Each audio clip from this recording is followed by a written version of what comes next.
Teacup, Tempest by Wigworm. Another graduating exam. She could totally deal with it. At least this time she wasn't giving birth. Not that she didn't love Hirohito very, very much, but really, a child at such a young age, not something she wanted to repeat for a very long time. Though she had found that Hirohito was something of a balm on her soul when she would pick him up from the daycare and take him home. He was someone that loved her unconditionally, whether she looked like herself or like Tatsumaki. She had decided that she would take Hirohito to the daycare for 3 days of the week and never the same 3 days, while she skipped out of class on the other 2 days to play with him. She still occasionally pranked people, but only enough to keep it in their minds that that's what she did. Iruka would sometimes ask her if everything was alright, but she never let on that she was a child mother. She didn't want Hirohito taken away from her. So, exam time again, and then Hirohito's birthday when she got home. She was pretty excited about that. She was able to barely pass the taijutsu portion of the exam thanks to her Saturday lessons with Guy. He'd been wholly unimpressed with her taijutsu when she'd shown him what she did know, and he had quickly started to correct her stance and understanding of that style of combat. Thankfully, he didn't expect her to grow proficient very fast, due to the fact that she was an active shinobi and a single mother. At least he thought she was an active shinobi. She totally bombed the written test, though. As she looked over her test, the red splashes of color vibrant and mocking, she wondered if maybe she should have been studying her totally idiotic textbooks instead of using them for target practice. Alright, now we'll be testing ninjutsu, the last portion of the exam. Iruka spoke loudly and clearly from the head of the class. We'll call your name and you will go to the neighboring classroom. There we will randomly ask for you to perform either a bunshin, a kawarimi, or a hench. How well you perform your designated jutsu will be marked by 2 teachers, and an average grade will be given to you from those marks. After receiving your final mark, the teacher will combine all 3 marks and the average grade for the entire exam will be assigned to you. You will be told after you complete the ninjutsu part of the exam if you have passed or not. Iruka looked around the classroom sternly. If you pass, you will be given a hitayate and become a fully fledged shinobi of Konohagakure. If you do not pass, you will not receive a hitayate, and no amount of begging will change our minds. How hard you work determines if you deserve to serve this village as shinobi or not. Everyone in the classroom was silent. Iruka perked up.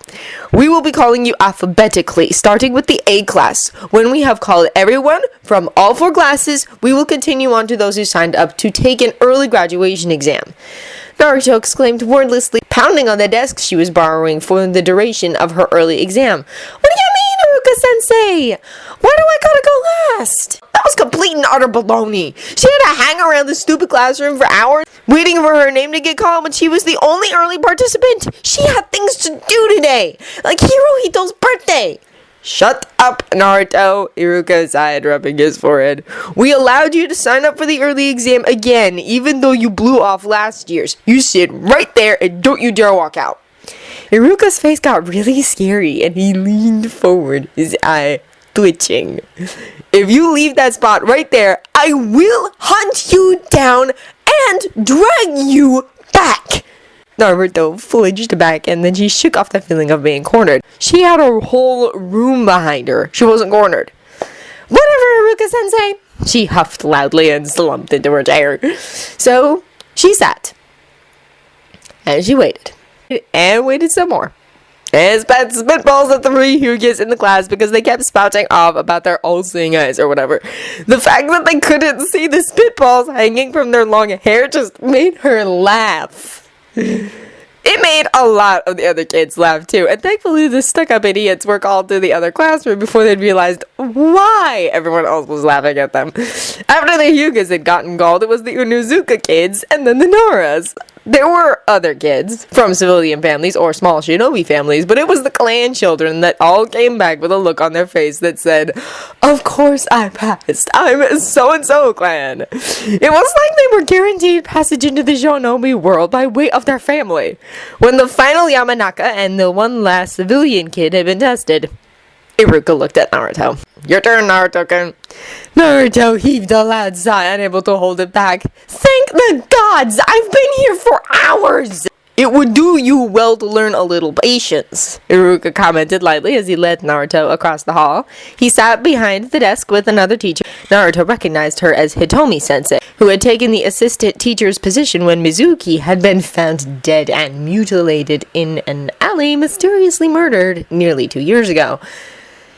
Hitomi rested her weight on her elbows and leaned forwards. Okay, Uzumaki-san, your ninjutsu test is the creation of 3 clones. Naruto could feel the whole world fall out from underneath her. She couldn't do clones. She could do every other type of E rank they could possibly ask, but not the Bunshin. She'd already failed the written test as well. She was so screwed. But she tried anyway. Bunshin no jutsu! She cried out, her hands perspiring as they held the sign required for making clones. Not a single clone appeared, much less the asked for 3. Iruka shook his head, looking over the marks that he had in front of him. He didn't need to average out Naruto's grade. Naruto didn't even need to average her grade. 2 out of 3 bomb tests equaled a big, fat fail.